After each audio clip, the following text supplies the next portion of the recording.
Boa tarde, bem-vindas e bem-vindos a mais um painel da quarta edição do Fórum de Jornalismo Regional e Comunitário. O tema de nossa conversa aqui será: vale a pena financiar o jornalismo? Por que as empresas devem abraçar a responsabilidade de apoio à imprensa? Para debater a necessidade de conscientização dos gestores das empresas sobre o apoio ao trabalho da imprensa livre, atuante na manutenção sadia das ferramentas democráticas do debate da sociedade. Tudo para que, por meio de patrocínios, publicidade e parcerias, se possa viabilizar a sobrevivência dos veículos de qualidade e garantir a produção de conteúdo de relevância no combate às fake news. Ou seja, levando informação de qualidade, com checagem de fatos e imparcialidade. E, se o tempo permitir, vamos também falar de outras formas de financiamento e monetização do jornalismo. Eu sou Jorge Tarquini, jornalista e professor de empreendedorismo e gestão de negócios de mídia dos cursos de jornalismo da ESPM e da Casper Libero, além de sócio da Escribas Produção de Conteúdo, e tenho a honra de conduzir este painel na companhia de dois grandes colegas e amigos. Eugênio Butti, que é professor titular da ECA USP, foi presidente da Radiobras entre 2003 e 2007, integrou o conselho curador da Fundação Padre Anchieta TV Cultura de 2007 a 2010 e na Editora Abril foi diretor de redação da Super Interessante e também da Quatro Rodas, onde me sucedeu.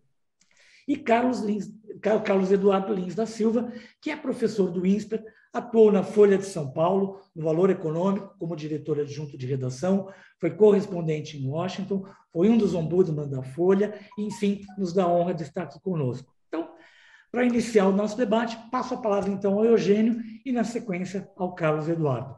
Bem-vindos. Muito obrigado, Jorge. Quero saudar cada uma das pessoas que nos acompanham aqui, cumprimentar com estímulo e, ao mesmo tempo, com alegria, os organizadores deste encontro. Eu sou admirador dos organizadores desse evento e do trabalho da revista Negócios da Comunicação, e, enfim, é uma atuação essencial, não apenas no mercado, mas na vida institucional da informação de qualidade no Brasil. Eu começo aqui falando sobre isso, né? Por que as empresas deveriam se preocupar com financiar o jornalismo? E eu espero que a gente tenha tempo de falar de fórmulas alternativas para o financiamento da atividade da imprensa. Mas o primeiro ponto é essencial. Por que as empresas precisam financiar o jornalismo? Por que as empresas dependem da imprensa, embora não saibam disso? A imprensa assegura a vida democrática. A imprensa é a instituição não estatal que assegura acesso à informação crítica para os integrantes do povo ou do público, que são a fonte do poder. Sem imprensa, não há como saber o que se passa na gestão do Estado e no poder, seja o poder político, o poder econômico, o poder religioso. Sem a imprensa, não há democracia. Eu sei que isso é uma frase feita, é um lugar comum, mas a gente não para pensar que essa frase feita, esse lugar comum, é absolutamente verdadeiro. E as empresas, muitas vezes, e ao longo do século XX, os exemplos são numerosos, se esqueceu disso. As empresas, às vezes, se esqueceram disso. As empresas, às vezes, tiveram a ilusão de que poderiam prosperar em regimes menos democráticos ou mesmo não democráticos. É uma armadilha, é um engano, um equívoco, muitas vezes fatal. Sem democracia, não se assegura um regime de livre iniciativa e um regime de competição leal no mercado. Só prosperam nos regimes não democráticos as empresas que os tiranos escolhem, e não as empresas que o mercado escolhe. Portanto, o papel das empresas em financiar o jornalismo deveria ser decorrente da percepção e da sabedoria das empresas, no sentido de que elas só sobreviverão e só prosperarão em um regime de concorrência leal dentro da democracia. Ou seja, elas apoiam a imprensa porque precisam apoiar a democracia e porque dependem de um regime democrático. Essas empresas não têm outro caminho a não ser financiar o jornalismo.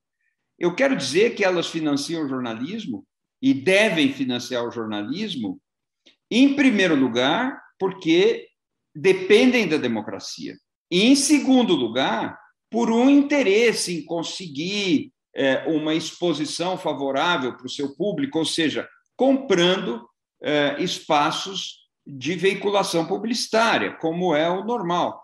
Mas isso vem em segundo lugar. Em primeiro lugar, é um investimento estratégico para as empresas financiar o jornalismo, porque só assim as empresas conseguem financiar um ingrediente insubstituível da democracia.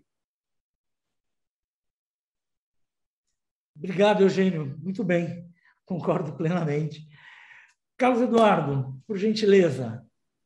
Obrigado, Jorge. Para mim é uma grande alegria também estar aqui com você depois de tanto tempo e com o Eugênio, meu velho amigo, tentando aqui ajudar o Márcio e a revista Negócio de Comunicação a fazer mais um grande evento que eles costumam fazer tanto. Respondendo, então, à pergunta do painel, por que vale a pena financiar a imprensa regional, a imprensa local? Além de tudo que o Eugênio já disse, que é fundamental, a questão da democracia, eu queria mencionar duas pesquisas, uma mais recente e a outra um pouco mais antiga, que mostram a existência de uma associação forte entre existência de jornalismo e corrupção. Onde menos existe jornalismo, mais existe corrupção. O primeiro estudo é de 2003 e foi feito por professores da Universidade de Chicago e de Illinois. Mas o que mais me impressiona e que é mais pertinente para a nossa discussão é esse mais recente, de agosto deste ano, publicado pelo Journal of Financial Economics, que mostra como 3 professores, um de Harvard, um da Universidade de Roterdã e um da Universidade da Califórnia, acompanharam durante 3 anos o que acontecia com empresas em cidades onde deixou de haver um jornal independente.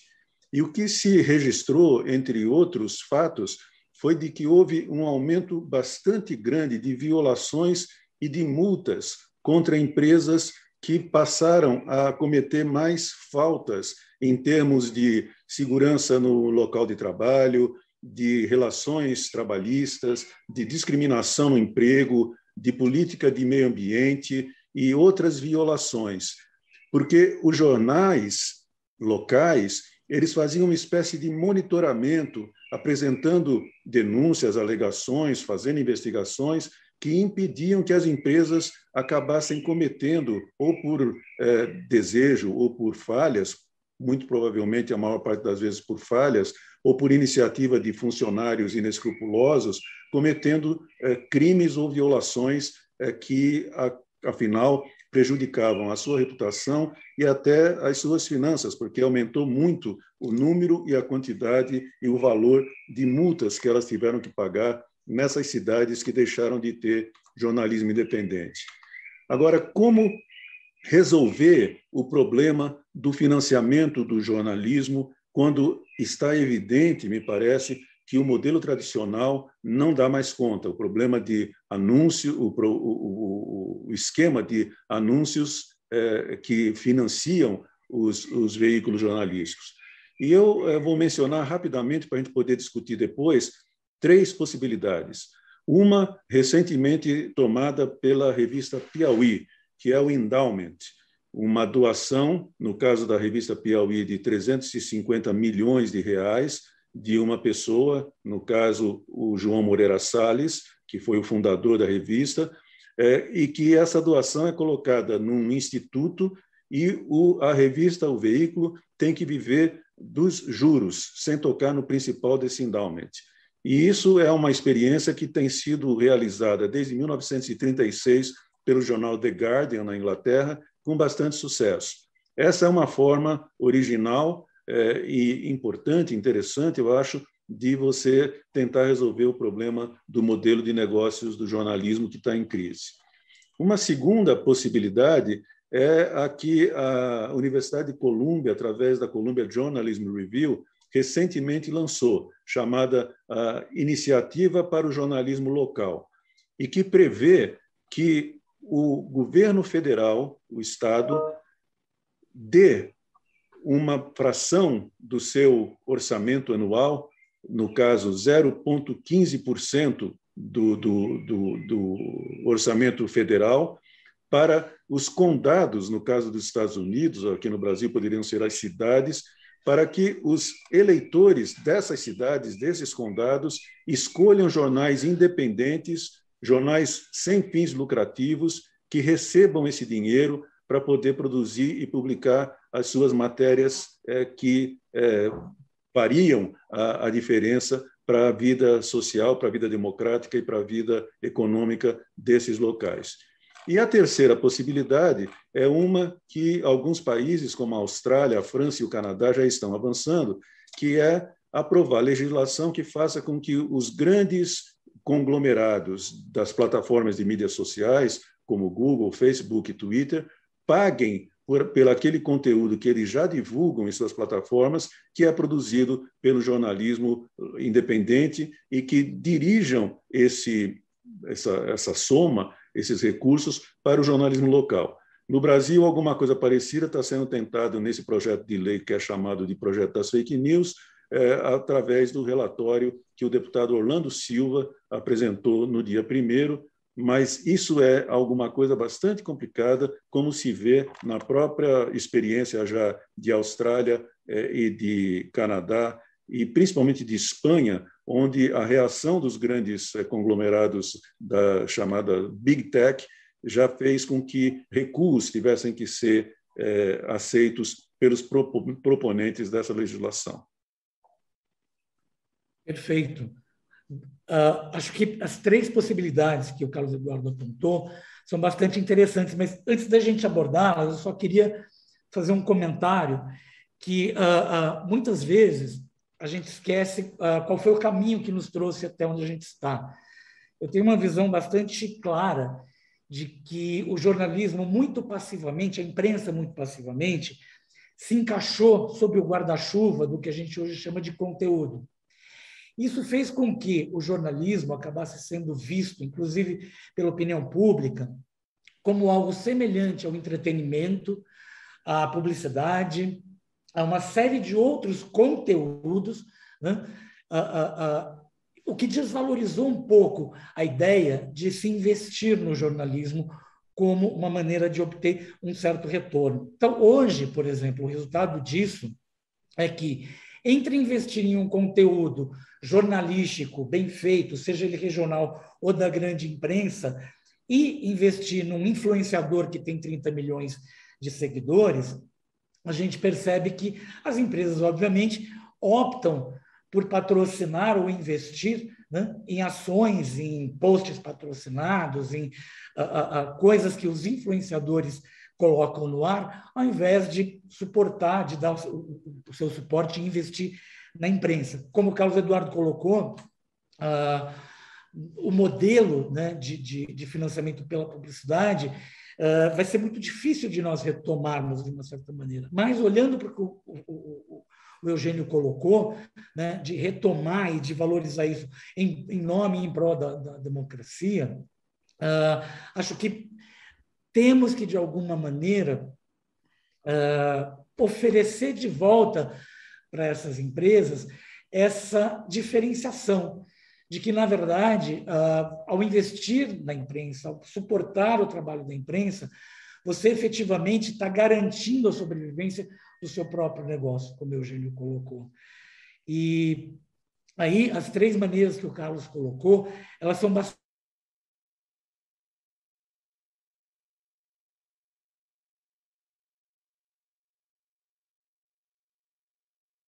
Como que a gente sensibilizaria, na opinião de vocês, essas empresas para que elas retornem, né, ou olhem para a imprensa como um lugar viável para elas investirem e não ser só em busca de resultado comercial? Eu falo? Oi? Fala, Eugênio. Pode falar, Eugênio. Ah, tá. Está aparecendo aqui para mim, gente, vocês precisam me alertar, um aviso assim, sua conexão com a internet está instável. Então, mas está indo bem aí, né?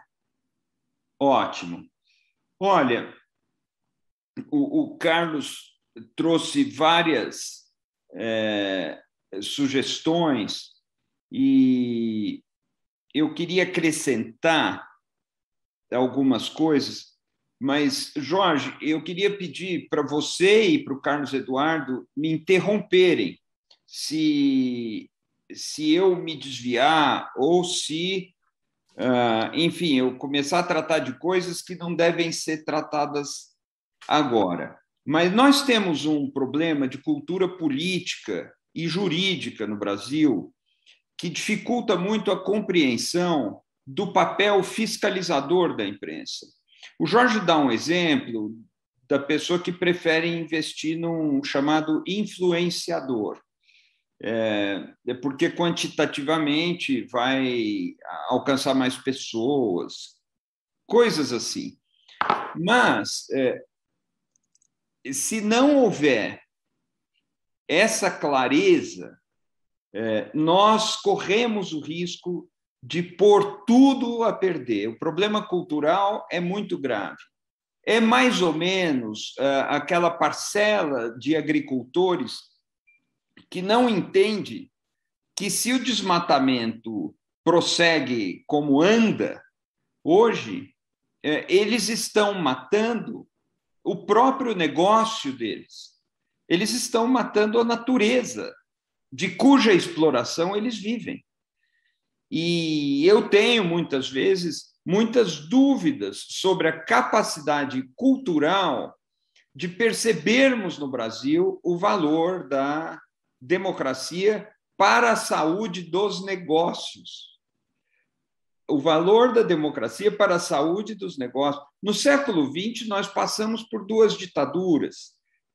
E na ditadura militar, houve uma adesão muito forte de grandes grupos econômicos, inclusive no financiamento da tortura, de centros clandestinos de tortura. Isso é muito triste quando a gente pensa na cultura empresarial. E é óbvio que eu não estou generalizando, eu sei que são exceções na cultura empresarial, mas nós não podemos perder isso de vista. Existe uma necessidade de despertar as inteligências do mundo das empresas para essa necessidade que é dramática. Sem democracia, não há negócio.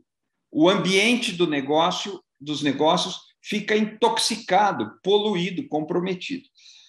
O que eu acho que nós poderíamos também acrescentar ao que o Carlos estava dizendo, uma ação muito importante, é uma iniciativa que o Alberto Dines liderou, e nós trabalhamos nisso com ele, que era a Grande Pequena Imprensa, aquele projeto. Você lembra disso, né, Carlos? O que era aquilo lá? Um projeto de capacitação e de qualificação das redações e das pequenas empresas jornalísticas, algumas das quais estão desaparecendo por falta de investimento. Você preparar pessoas para que elas consigam viabilizar seus projetos editoriais em ambientes municipais ou regionais é estratégico hoje no Brasil. E isso mereceria investimento público, com certeza. Então, eu quero acrescentar essa ideia e depois eu gostaria de falar do papel que podem ter aí as empresas públicas, mas não ainda. Eu enxergo mais 3 caminhos, que são as empresas públicas, o que funcionou em várias sociedades democráticas, as doações de que o Carlos falou na forma do endowment, mas há outras possibilidades de doações. Existem projetos jornalísticos muito bons que vivem com doações, como a Agência Pública no Brasil, e um financiamento meio pulverizado na base de assinaturas, uma nova forma de assinatura. Essas coisas também podem funcionar. Mas, por enquanto, eu ficaria nessa sugestão da capacitação das equipes. Se nós pudéssemos fazer como sonhava o Alberto Dines, um curso de formação para as pequenas redações, tanto do ponto de vista do negócio como do ponto de vista editorial, a gente provavelmente conseguiria alterar essa tendência. Eugênio, só para comentar sobre o que você colocou e fazer uma pequena provocação. Além de municiar, de instrumentalizar de uma forma positiva as pequenas redações para elas se tornarem grandes negócios jornalísticos, do ponto de vista, né, da função da imprensa, será que, pelos 21 anos que a gente já viu neste século de nativos da internet, será que nós não tínhamos que, paralelamente, ter um processo de formação de público para a imprensa? Porque durante 21 anos, pessoas que nasceram nesse século, ou no finalzinho do século passado, elas nasceram sem saber diferenciar jornalismo do resto desse guarda-chuva do conteúdo. Então, acho que as empresas também poderiam financiar programas de formação de público para a imprensa, porque muitas vezes, por melhor que a imprensa esteja atuando, parece que tem um muro ali que a gente não consegue ultrapassar para chegar nas pessoas. Então, eu queria colocar essa provocação tanto para você quanto para o Carlos Eduardo. Eu acho que o Carlos Eduardo poderia comentar, mas é uma ótima lembrança, Jorge, uma ótima lembrança. Formação de público. É possível que esteja acontecendo uma formação de público espontânea, mas isso é mais difícil divisar, é mais difícil destacar e mostrar. Mas no século XVIII, com a expansão de algumas tecnologias de impressão, de folhetos e tudo, havia uma absoluta falta de modos na maneira como as coisas eram impressas, e os periódicos eram xingamentos recíprocos uns contra os outros, era um debate sem a menor polidez, sem a menor educação. E isso trouxe uma dinâmica de entendimento que, no exercício da liberdade, as pessoas conquistaram padrões de relacionamento, e a ética da imprensa se beneficiou disso. É incrível. Mas então o começo seria selvagem e o prosseguimento seria civilizado. Fazer um paralelo hoje é difícil, porque esse meio selvagem ele é proprietário, eu quero dizer, ele acontece dentro dos conglomerados, do Facebook, do Google, o Google tem o YouTube e tudo isso. Então, se não houver um regramento público para essas coisas, dificilmente nós daremos o passo da conquista da civilidade, como aconteceu no início da imprensa. Então, pode ser que esteja acontecendo uma formação de público espontânea, mas a educação para a mídia seria fundamental, e não é à toa que isso é uma das grandes preocupações da Unesco hoje, né? Carlos. O problema da formação de público é que ela é uma medida de longuíssimo prazo, né? O ideal seria que se tivesse a educação de mídia, como disse o Eugênio, desde a pré-escola, e que as crianças crescessem e se formassem entendendo o que é mídia, o que é jornalismo, o que é notícia não correta, identificar a desinformação e assim por diante. E é claro que isso tem que ser feito, e isso resolveria todos os problemas, provavelmente, mas é uma coisa que leva muito tempo. E os problemas da imprensa regional são muito urgentes. O número de jornais que estão fechando em todos os lugares do mundo, inclusive no Brasil, veja, por exemplo, nos Estados Unidos, entre 2005 e o começo da pandemia, 2.100 jornais regionais fecharam. E durante a pandemia, mais 100 jornais fecharam também. No caso do Brasil, a gente todo dia sabe de fechamento de jornais e, às vezes, não é da imprensa regional, como aconteceu com o jornal Agora, há apenas 2 ou 3 semanas, uma lastimável notícia, que é o fechamento de um vibrante jornal que fazia um tipo de jornalismo que acabou em São Paulo agora, que é o jornalismo do chamado vespertino de antigamente, que é um jornalismo popular de serviço. Então, a imprensa está acabando. Isso é uma coisa trágica. E é claro que a gente deve investir na educação do consumidor, mas isso exige tempo de que nós não dispomos. Então, eu acho que alguma medida legislativa de mais curto prazo, do tipo forçar que os grandes conglomerados da Big Tech paguem pelo conteúdo que eles usam e com o qual eles lucram uma fortuna que nenhum outro grupo de empresas jamais conseguiu lucrar, nem as 7 Irmãs do Petróleo, nem nenhum outro monopólio conseguiu no passado. Essa eu acho que é a saída mais viável a médio ou curto prazo. A legislação forçar que as Big Tech paguem pelo conteúdo que elas usam. É difícil porque elas são muito poderosas, mas nós temos visto aí que algumas brechas estão começando a se abrir na invulnerabilidade dessas empresas, como nós vimos com todos esses escândalos que foram revelados pela pessoa do Facebook que resolveu denunciá-los. Tem um formato de financiamento que tem se tornado um pouco comum, principalmente dentro do segmento financeiro. A gente vê, por exemplo, o investimento do BTG Pactual, tanto na Abril quanto na Marquesani. A gente vê a XP investindo numa plataforma como o Infomoney. A gente vê outras instituições financeiras, por exemplo, com o Money Times e outras plataformas. Vocês acham que esse modelo em que o setor financeiro está encontrando de financiar um jornalismo, né, de serviço financeiro e de investimento com a sua própria marca é um dos caminhos ou não? Ou a gente tem que brigar para manter a antiga divisão igreja-estado que foi demolida, né, nesse universo digital?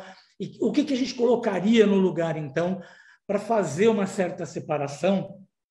Não estou aqui, pelo amor de Deus, acusando nem o BTG, nem a XP de produzir informações ruins ou parciais. Mas, enfim, é um modelo que está aí que a gente precisa discutir também, né? Se eventualmente grandes empresas assumindo o papel de financiar diretamente plataformas de informação, se esse modelo serviria também para o jornalismo regional. Eu acho, Jorge, se você me permite falar, porque esse é um assunto que eu tenho pensado um pouco a respeito dele, eu acho que ele pode até funcionar para o jornalismo financeiro. Para o jornalismo regional, acho muito difícil, porque essas empresas do mundo financeiro, como nós todos sabemos, o que lhes interessa antes e, acima de tudo, prioritarissimamente, é o lucro mais imediato. E nenhum jornal regional vai dar esse lucro para eles. Por outro lado, na imprensa financeira, embora eu também não tenha elementos para acusar ninguém de nada, eu acho que é um risco enorme, porque se você está ensinando pessoas ou informando pessoas sobre como investir, onde é melhor investir, dificilmente eu acho que uma empresa controlada por um desses grupos iria dizer, olha, invista no concorrente, que ele está dando o melhor resultado. Embora isso seja possível. Eu acredito que, nos casos em que aqui no Brasil nós temos visto algum tipo de diferenciação entre igreja e Estado, como você mencionou, ainda se mantém. Mas eu acho que é perigoso. Assim como eu acho muito perigoso confiar no Estado, confiar no governo, porque nós sabemos também como o governo enviesa as coisas sempre para poder favorecer aquele que está ocupando o cargo público naquele momento. Então, todas as saídas são complicadas, todas as saídas são difíceis. É por isso que eu insisto que talvez a melhor maneira fosse tirar das Big Tech para dar para o jornalismo regional. Perfeito. Eugênio. Olha, eu acompanho o Carlos Eduardo. Um dado importante aqui para as pessoas que nos acompanham é que o Carlos Eduardo, além de ter sido um dirigente com cargo muito elevado durante o projeto Folha, que modificou a Folha, mas modificou a cultura jornalística no Brasil, além de ter sido ombudsman, correspondente, etc., ele é um dos autores do projeto do jornal Valor Econômico, onde ele trabalhou por muito tempo, junto com o Celso Pinto. Ele conhece por dentro o ambiente do jornalismo econômico. E eu tenho um acompanhamento da carreira do Carlos Eduardo e sei da gravidade desse tema e da seriedade com que o Carlos Eduardo fala disso. Eu não entendo desse negócio de banco e dessa especulação, desse mercado de investimento. Eu não sei quase nada sobre isso, mas, como princípio, a informação patrocinada ou a informação interessada dificilmente pode ser entendida como uma informação jornalística, porque o critério essencial da informação jornalística é a independência e a potência crítica. Quando se diz que liberdade de imprimir não é a mesma coisa que liberdade de imprensa, é exatamente por isso.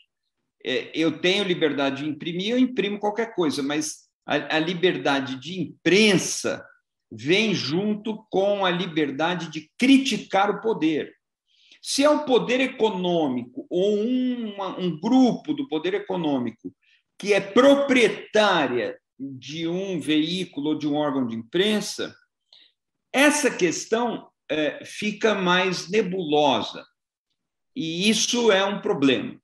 Então, eu não digo que isso vai dar errado ou isso vai dar certo, porque é sempre bom que existam capitalistas interessados em investir no jornalismo. Isso é sempre bom e ótimo, mas tem um problema, talvez, de método. A gestão jornalística teria que ter um grau radical de independência em relação ao proprietário daquele veículo. Isso acontece em alguns veículos. Por exemplo, no Economist, que é um órgão de imprensa muito respeitado, não há interferência da empresa ou dos proprietários ou das corporações que são proprietárias das ações na condução do negócio jornalístico. Existe ali um modelo de governança que é até público, está no site do Economist, que é interessante para assegurar essa independência de que o Jorge falava. Mas eu olho isso com muita cautela. A gente precisa ter esse cuidado aí ao colocar esse modelo em discussão. Perfeito. 2 minutinhos para cada um, para a gente já está se encaminhando, infelizmente, para o final. Passa muito rápido esse tempo de 40 minutos. Como que a gente pode, então, na visão de vocês, sensibilizar as empresas? Quer dizer, qual é o tipo de contrapartida que a gente pode oferecer objetivamente para as empresas para atraí-las para investir no jornalismo local? Quer dizer, porque, obviamente, a gente está olhando pelo lado da imprensa, da necessidade da democracia, da necessidade social de que a imprensa sobreviva. Porém, as empresas elas sempre buscam ali algum tipo de contrapartida, porque eles não enxergam a atividade de imprensa como algo que demande ali um olhar mais social, como outras causas, principalmente agora em voga com a história do ESG. Então, de que maneira vocês imaginam que a gente possa inserir no universo das empresas, então, essa importância e para seduzi-las para que elas voltem a investir no jornalismo regional? 2 minutinhos para cada um. Uma contrapartida, 1 minuto. Uma contrapartida é mostrar que a desinformação prejudica os negócios. e que só um jornalismo sério que não pratica desinformação é capaz de fazer com que os consumidores saibam, de fato, o que acontece com os produtos que eles compram e o que, de fato, acontece com as empresas. Muitas empresas são, muitas vezes, vítimas de chantagem de maus jornalistas, de jornalistas inescrupulosos ou de jornalistas que praticam a desinformação. Essa é uma contrapartida material rápida que a gente pode tentar mostrar para as empresas. Desculpa só retomar. E de que maneira você acha que a gente poderia fazer isso na prática, rapidamente? Na prática, o Eugênio mencionou aqui o projeto GPI, Grande e Pequena Imprensa, que o Dines inventou e que nós conseguimos fazer numa pequeníssima escala. A gente ia para cidades onde havia algumas empresas e essas empresas sofriam com problemas de desinformação a respeito dos seus negócios e prejudicavam os seus negócios. E a gente falava, escuta, você não quer colaborar para capacitar os jornalistas para eles fazerem um trabalho mais eficiente? E isso, às vezes, funcionou. Perfeito, perfeito. Eugênio. Olha, eu adoraria ver um esforço de desenvolvimento de pessoas ligadas a redações e empresas jornalísticas no interior, e as empresas ganhariam muito se ajudassem a financiar esse tipo de iniciativa. Criar uma escola mesmo, uma escola com cursos que poderia atender a várias equipes e empresas do interior do Brasil. Aí você pergunta, mas qual a contrapartida? O que ganha um empresário ou uma empresa que investe em jornalismo? Essa resposta já é conhecida pela elite empresarial do Brasil. Essa elite sabe muito bem o que ganha. Ela sabe que hoje o jornalismo é uma comunicação minoritária em relação às redes, às plataformas sociais e etc., mas ela investe porque a qualidade que retorna desse tipo de comunicação é muito mais sólida do que essa folia, essa agitação efêmera e fugaz das tecnologias das plataformas sociais. Um veículo jornalístico estável, ele propõe um diálogo inteligente e crítico com seu público. E o anunciante que ali está, ele é parceiro dessa relação inteligente, que o público, mesmo que seja minoritário, valoriza, porque o ajuda a ter uma visão mais fundamentada sobre o que se passa à sua volta. Então, é claro que a empresa, a organização que ali anuncia, toma parte dessa qualidade e parte dessa qualidade dá substância para o patrimônio imaterial ou para a reputação dessa mesma organização. É muito melhor. Ela ganha muito mais. Ganha muito mais no médio prazo, mas ganha muito mais no curto prazo também. Então, interessa para as empresas jornais de qualidade, emissoras de rádio de qualidade, portais informativos de qualidade nas suas localidades, porque isso qualifica o público e a empresa pode ser parceira disso aí e ela ganha também em reputação, em credibilidade e ganha uma clientela melhor. Eugênio, obrigado. Eugênio, obrigado. Carlos Eduardo, obrigado. Muito obrigado e parabéns ao Márcio Cardial e à equipe da Negócio da Comunicação pelo convite. E para você que nos acompanhou nesse painel, termino com muito obrigado e um convite da Casa Hope para que vocês participem da campanha Adote um Leito, cujo QR Code aparece na sua tela, com mais detalhes de como doar e divulgar. Ou entre em hope.org.br/doações. Muito obrigado e até breve.